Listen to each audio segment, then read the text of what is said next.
ҷашни рӯзи ҷавонони тоҷикистон дар ноҳияи фархор бо тарғиби тарзи ҳаёти солим аз шуғли наврасони ҷавонон ба бозиҳои гуногуни варзишӣ шурӯъ гардид.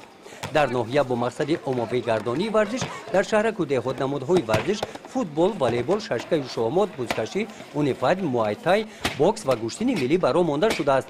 бахшида ба рӯзи ҷавонони тоҷикистон дар ин гӯша дастовардҳои варзишии ноҳия ба намоиш гузошта шуданд.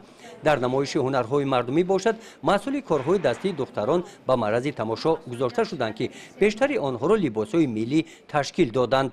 боиси ифтихор аст ки аз ноҳияи фархор имсол 2 нафар ҷавонон ғолибони даври ҷумҳуриявии озмунҳои фаннӣ гардиданд. дар ин гӯша ин навгониҳо маҳсули меҳнати зеҳнии наврасони ҷавонони ноҳия мебошанд.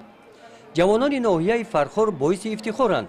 онҳо дар баробари дигар ҷавонони мамлакат имрӯз бо нангу номуси миллӣ, ташаббусҳои шоиста ва эҳсоси баланди ватандорӣ дар рушди тоҷикистон саҳми арзишманд мегузоранд. ҷамъомадидона бахшида ба рӯзи ҷавонони тоҷикистон дар ноҳияи фархор бо чунин суханҳо оғоз гардиданд. дар маърузаи ҷонишини раиси ноҳия бахшида ба рӯзи ҷавонони тоҷикистон саҳми ҷавонон дар корҳои ободкориву созандагиҳои ватан бахшида ба истиқболи ҷашни 30-солагии истиқлоли давлатии тоҷикистони маҳбубамон қайд карда шуд.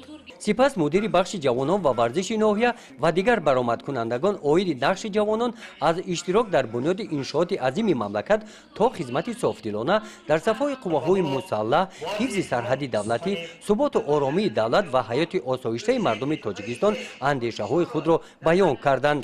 дар ин ҳамоиш дар муҳити дона ба ғолибони чорабиниҳои варзишӣ ва озмунҳои фаннӣ аз номи мақомоти иҷроияи ҳокимияти давлатии ноҳия сипосномаҳо тақдим карда шуданд.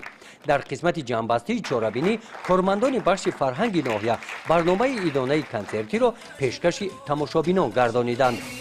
гузориши хоҷа Назриев, Худойназар Зуҳуров аз ноҳияи фархор барои барномаи иттилооти Навид.